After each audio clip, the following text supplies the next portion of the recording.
Hello friends, good morning. Welcome to ask spoken English academy. मी आरती वाके एक नवीन video तुमच्या समोर आले. जेव्हा आपण बोलत असतो तेव्हा आपल्याला खूप साऱ्या शब्दांची गरज भासत असते. म्हणजे एखादा सेंटेन्स करायचा म्हणा तर त्याच्यामध्ये वेगवेगळे शब्द असतात आणि त्या शब्दांचा वापर करूनच आपण वाक्य तयार करत असतो. असं कधी होत नाही की सगळे शब्द एकाच कॅटेगरीचे आहेत, तर वेगवेगळ्या कॅटेगरीचे वेगवेगळ्या शब्द वेगवेगळ्या ठिकाणी जेव्हा आपण ठेवतो तेव्हा ते एक वाक्य तयार होत असतं.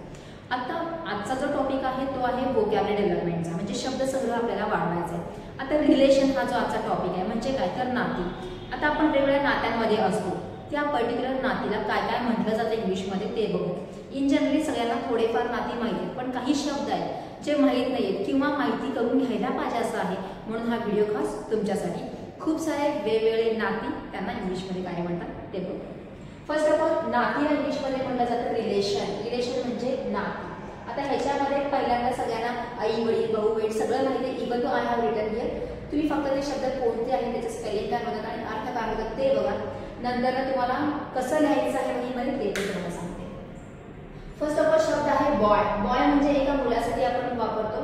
तोच मुलगा जेव्हा पुरुष होतो त्याला आपण म्हणणार आहे मॅन. मुलीसाठी आपण वापरतो गर्ल. तीच जेव्हा मोठी होणार तिला आपण म्हणणार आहे वुमन किंवा लेडी. हे मॅन आहे आणि वुमेन आहे. जेव्हा ते अनेक वचन होतात तेव्हा वुमेन आणि मेन असं होतं. MPN आणि इथे सुद्धा MPN मध्ये जाणार आहे. आता मदर, मॉम आणि मम्मी तिन्ही प्रकारे आपण आपल्या मम्मीला बोलवू शकतो. मदर, मॉम, मम्मी म्हणजे आई. फादर, डॅड, पप्पा, ऑफकोर्स वडील. सिस्टर म्हणजे बहीण. ब्रदर म्हणजे भाऊ. आता ज्या समोर मी लिहिलेलं आहे एल्डर आणि यंगर. तुमचा जर मोठा भाऊ किंवा मोठी बहीण असेल तर त्याला यूज करायचा आहे एल्डर. एल्डर सिस्टर मोठी बहीण किंवा थोरली बहीण. एल्डर ब्रदर मोठा भाऊ किंवा थोरला भाऊ. जर लहान असेल तर त्याला आपण शब्द वापरणार आहे यंगर. यंगर म्हणजे लहान किंवा धाकटा. यंगर सिस्टर, यंगर ब्रदर किंवा आपण किड हा शब्द सुद्धा वापरू शकतो. किड ब्रदर, किड सिस्टर. एकदम जर लहान असेल तर आपण किड हा शब्द सुद्धा वापरू शकतो. नेक्स्ट आहे आता आजी जर म्हणायची असेल तर आपण आजीला ग्रॅनी, ग्रँडमा किंवा ग्रँडमदर अशा तिन्ही प्रकारे संबोधू शकतो. आजोबांसाठी आपण ग्रँडपा किंवा ग्रँडफादर असं म्हटलं जातं. चौकोनामध्ये दोन शब्द लिहिले आहेत, मॅटर्नल आणि पॅटर्नल. मॅटर्नल म्हणजे आईकडचे जे काही रिलेशन्स आहेत त्यांना आपण मॅटर्नल हा शब्द जॉईन करतो आणि पप्पांकडचे जे रिलेशन्स आहेत त्याला आपण म्हणणार आहे पॅटर्नल. जसं की मॅटर्नल ग्रँडपा म्हणजे काय, हिंदीमध्ये लगेच कळेल नाना. आईचे पप्पा जे आहेत त्यांना आपण आजी आजोबाच म्हणतो. दोघांना सुद्धा आजी आजोबा मध्ये मम्मी पप्पा असतात किंवा पप्पाचे मम्मी पप्पा असतात. पण हिंदीमध्ये लगेच तुम्हाला कळतं. जर आपण नानी म्हणलं की कळतं की हा ही आहे आजी म्हणजेच ती मम्मीची मम्मी आहे आणि तेच दादी म्हणल्यानंतर ती पप्पांची मम्मी आहे. सो मॅटर्नल आणि पॅटर्नल वरनं कळणार आहे की मम्मीकडचे आहेत का पप्पाकडचे. मॅटर्नल ग्रँडपा म्हणजे आजोबा, मॅटर्नल ग्रॅनी म्हणजे आजी. हे दोघं सुद्धा आहेत मम्मीकडचे. आणि पॅटर्नल ग्रँडपा आणि पॅटर्नल ग्रँडमा म्हणजे आजी आजोबाच पण ते पप्पांकडचे आहेत. Next one is uncle. Uncle म्हणजे आपण मराठीमध्ये खूप सारे काका मामा वगैरे म्हणतो ना, तर इंग्लिशमध्ये एकच शब्द आहे काकाला आणि मामा दोनला सुद्धा आहे अंकल. जी व्यक्ती अनोळखी आहे आणि मोठी आहे बोलताना आपण लगेच त्यांना अंकलच म्हणत असतो.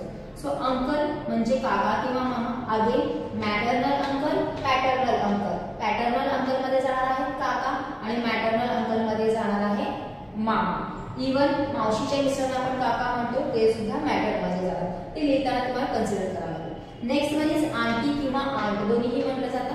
काकू, मामी, आत्या, मावशी या चारही सुद्धा शब्दासाठी आपण आंटी किंवा आंट यूज करणार आहे. Again maternal aunty, paternal aunty. Maternal aunty मध्ये जाणार आहे मामी आणि मावशी आणि पॅटर्न मध्ये जाणार आहे काकू आणि आत्या. कझन. आता बघा हे कझन तुम्ही खूप वेळा चुकीचा शब्द वापरता. ही is my कझन brother, she is my cousin sister. हा जो कझिन शब्द ना तो सिंग्युलरच यूज करायचा. त्याच्यासमोर ब्रदर किंवा सिस्टर लावायची गरज नाही. That is a wrong word. हा स्वतः सांगतोय. जर ती मुलगी असेल तर ऑफकोर्स बहीण म्हणून सांगणार आहे आणि मुलगा असेल तर बहीण म्हणूनच. आता हे जे कझन आहे ते तुम्ही आते भाऊ, त्याच्यानंतर मामे भाऊ, काकाचा मुलगा असेल त्याच्यासाठी आपण काय वापरतो कझन वापरतो. सेम मुलींसाठी सुद्धा आत्याची मुलगी आहे, काकाची मुलगी आहे, मावस बहीण आहे त्यांना सुद्धा आपण वापरणार आहे कझन.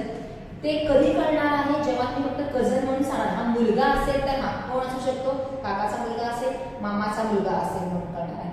ते जर मुलगी असेल तर हा ही मामाची मुलगी असेल किंवा आत्याची मुलगी असेल किंवा काकाची मुलगी आहे हे त्याच्या वर्ण कळणार, पण यूज करताना फक्त तो एवढा शब्द यूज करायचा, पुढे ब्रदर आणि सिस्टर लावायची गरज नाही. रिलेटिव्ह म्हणजे नातलग.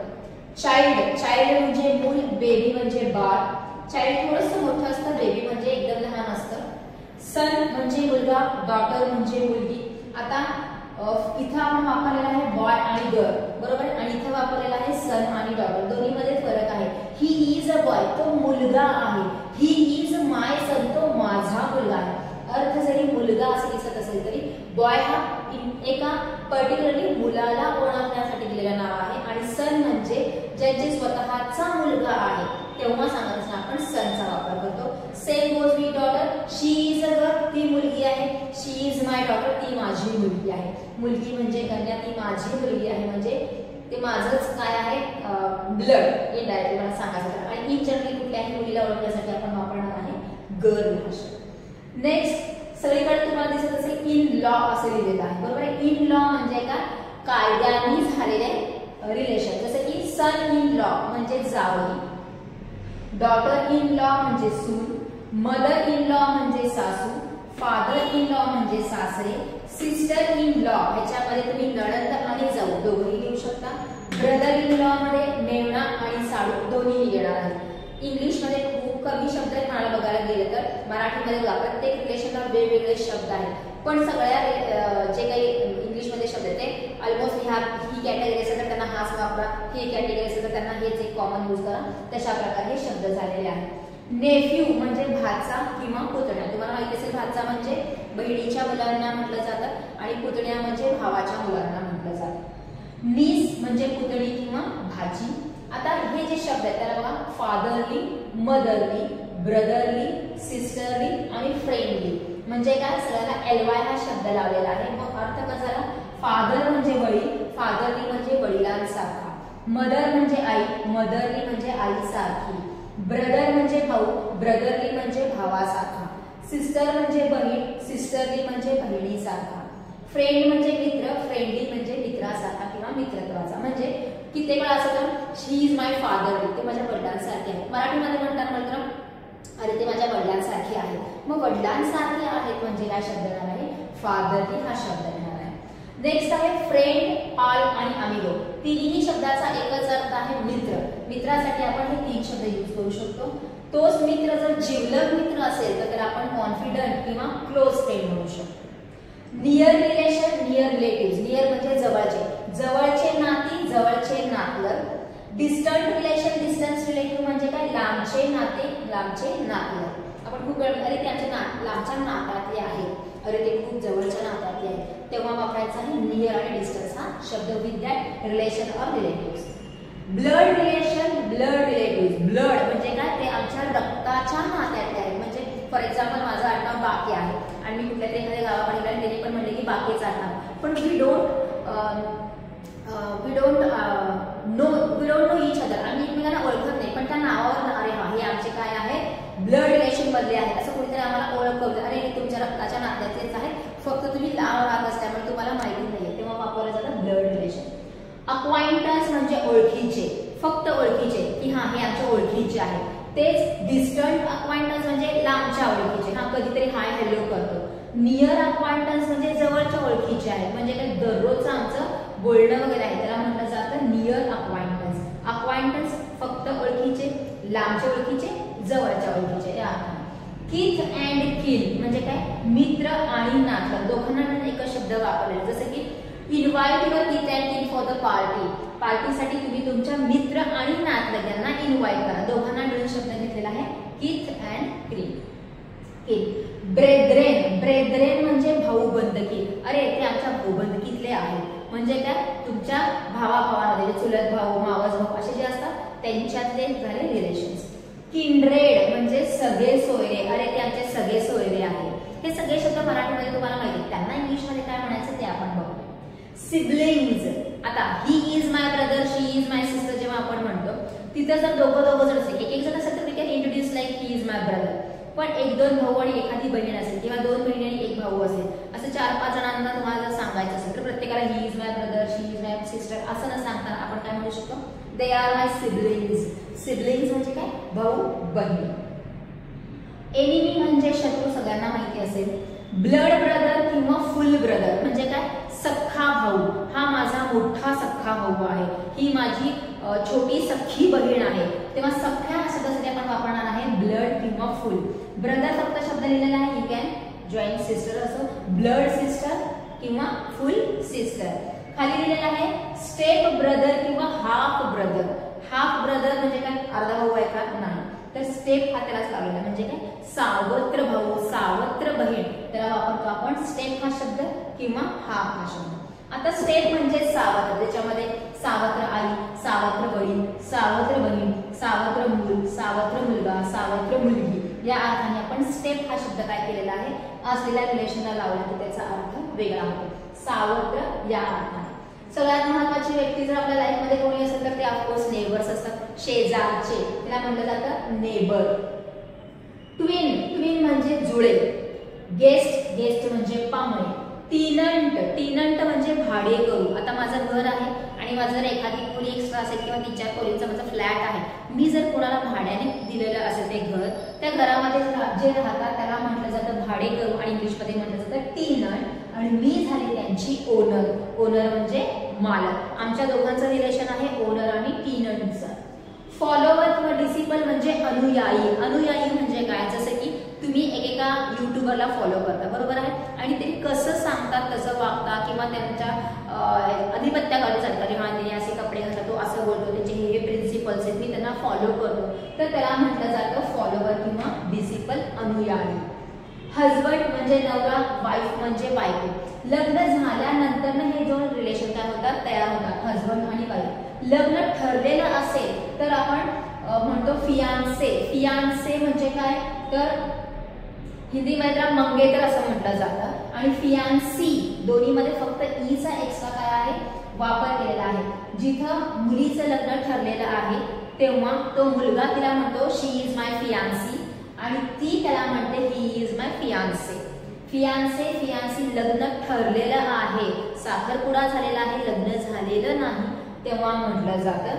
आणि लग्न झाल्यानंतर म्हटलं जातं हाऊ, हजबंड अँड वाईफ. आणि लग्नाच्या दिवशी म्हटलं जातं ब्राईड अँड ग्रूम. ब्राईड म्हणजे वधू, ग्रूम म्हणजे वर, वधू वर, त्या दोन्ही जोडीला म्हटलं जातं ब्राईड ग्रूम. तो फक्त त्या दिवशी एका दिवशीचा असतो, लग्नाच्या दिवशी ब्राईड ग्रूम. अदरवाईज नवरा बायको असं म्हटलं जातं. हेअर, हेअर म्हणजे डोक्यातले नाही, स्पेलिंग चेक करा, HEIR. हेअर म्हणजे वारस. वारस म्हणजे जसं माझं आडनाव आहे बापे. आता मी माझ्या सासू सासऱ्यांसाठी सून झाले, माझी मुलं, माझ्या मुलांची मुलं, माझ्या मुलांची मुलं, त्यांची असं करत तो जो एंड म्हणजे एक पर्टिक्युलर मुलगा आहे तो झाला बाकेंचा वारस. म्हणजे आता फॉर एक्झाम्पल तुमचं आडनाव बिराजदार आहे म्हणून समजा, तर तुम्ही बिराजदार यांचे काय झालात, वारसदार झाला. तुम्ही जर शेख आहेत म्हणून समजा तर तुम्ही झाला शेख यांचे वारस. फोरफादर किंवा अँसेस्टर म्हणजे पूर्वज. आपण खूप वेळा म्हणतो अरे आमचे पूर्वज असं करायचे, आपले पूर्वज शेती करायचे, आपले पूर्वज आदिवासी होते, आपले पूर्वज माकड होते. हे जे पूर्वज शब्द आहे त्याला म्हटलं जातं फोरफादर किंवा अँसेस्टर. Widow, widower. विडो म्हणजे विधवा, विडोवर म्हणजे विधूर. विधवा म्हणजे ज्या स्त्रीचे मिस्टर जे पती वारलेले आहे तिला म्हटलं जातं विडो. आणि ज्या पुरुषाची बायको वारली आहे तिला म्हटलं जातं विडोवर. स्पाऊस, स्पाऊस म्हणजे तुमचा जोडीदार. जसं की मी माझे मिस्टर जे त्या हजबंड जे उभारलेले असतील तर मी इंट्रोड्यूस कसं करून देणार, ही इज माय स्पाऊस. आणि त्यांनी मला इंट्रोड्यूस कसं करून देऊ शकतात, शी इज माय स्पाऊस. म्हणजे दोघांपैकी कोणीही इंट्रोडक्शन करत असताना ही माझी बायको आहे, she is my wife, he is my हजबंडच्या ऐवजी तुम्ही काय म्हणू शकता, स्पाऊस हा शब्द यूज करू शकता. म्हणजे दंपतीपैकी, दंपती म्हणजे जोडी आहे नवरा बायकोची, त्या दोघांपैकी कोणीही एक म्हणजे झाला स्पाऊस. पार्टनर म्हणजे अगेन तुमचा जोडीदार. मेट म्हणजे सुद्धा जोडीदार. हा जो मेट आहे तुमचा क्लासमेट असू शकतो, बेंचमेट असू शकतो, स्कूलमेट असू शकतो. म्हणजे तुमचा जोडीदार. कुठे कुठे तुम्ही जाता, जसं की तुम्ही शाळेला जाता, बरोबर आहे, शाळेला जाणार ते तुमचे झाले क्लासमेट किंवा बेंचमेट किंवा स्कूलमेट असे झाले. मेट म्हणजे जोडीदार. लवर आणि बिलवेड. लवर म्हणजे प्रेमी, बिलवेड म्हणजे प्रेमिका. आपण गर्लफ्रेंड बॉयफ्रेंड मध्ये अडकलेलो आहोत. ऍक्च्युली गर्लफ्रेंड आणि बॉयफ्रेंड हे प्रेमी प्रेमिकासाठी शब्द नाहीयेत. एक मित्र जो मुलगा आहे त्याला म्हटलं जातं बॉयफ्रेंड, एक मित्र, जी मुलगी आहे तिला म्हटलं जातं गर्लफ्रेंड, पण आपण रॉंग कन्सेप्ट यूज करतो की अरे तो माझा ती माझी गर्लफ्रेंड आहे, ती माझी गर्लफ्रेंड आहे, ती फक्त मैत्रीण आहे असं कन्सिडर करत नाही तुम्ही. तुम्ही काय म्हणता, हा ते दोघांचं काहीतरी आहे वाटतं, ती त्याची गर्लफ्रेंड आहे. नो, गर्लफ्रेंड आणि बॉयफ्रेंड हे फक्त फ्रेंडची कॅटेगरी सांगण्यासाठी आहे. Otherwise he is my lover, she is my beloved असं यूज करणं गरजेचं आहे. अगेन अडॉप्टेड हा शब्द घेतलेला आहे. जसं स्टेप मध्ये सावत्र हा शब्द झाला, तसं अडॉप्ट म्हणजे काय, दत्तक घेणे. तुम्ही एखाद्या व्यक्तीला दत्तक घेता तेव्हा त्याला काय म्हणायचं तर अडॉप्टेड. जसं की अडॉप्टेड चाइल्ड, अडॉप्टेड चाइल्ड म्हणजे दत्तक मूल. अडॉप्टेड सन दत्तक मुलगा, अडॉप्टेड डॉटर दत्तक मुलगी. आता जसे आजी आजोबा आहेत तसे आपल्याकडे पंजोबा पण असतात, पणजी पण असतात, किंवा ऐकलेलं असतं अरे तुझी पणजी ना खूप सुंदर दिसायची. त्या पणजीला इंग्लिशमध्ये काय वापरायचं तर ग्रेट हा शब्द आपल्याला काय करायचा आहे, अटॅच करायचा आहे. ग्रेट ग्रॅनी, ग्रेट ग्रँडमा किंवा ग्रेट ग्रँड मदर म्हणजे झाली ती पणजी. तेच ग्रेट ग्रँडपा, ग्रेट ग्रँडफादर म्हणजे झाले पणजोबा.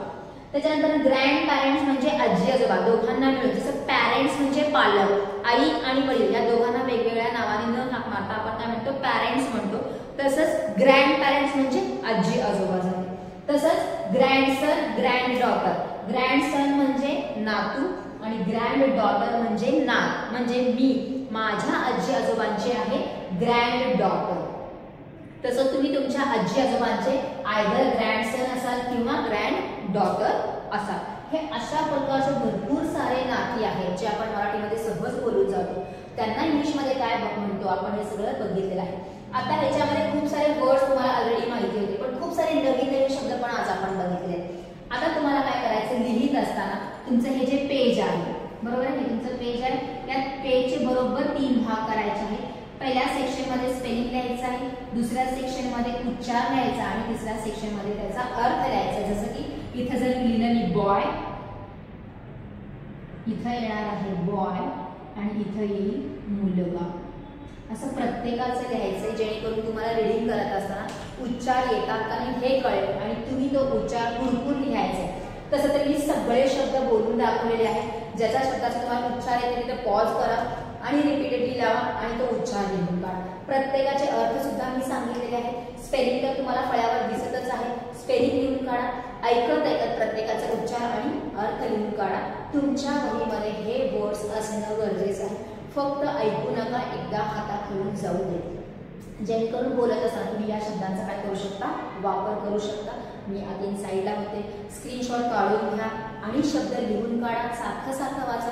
जे शब्द नवीन आहेत ते रिपीटेडली वाचा आणि त्या शब्दांचा वापर बोलत असताना करायचा आहे. सो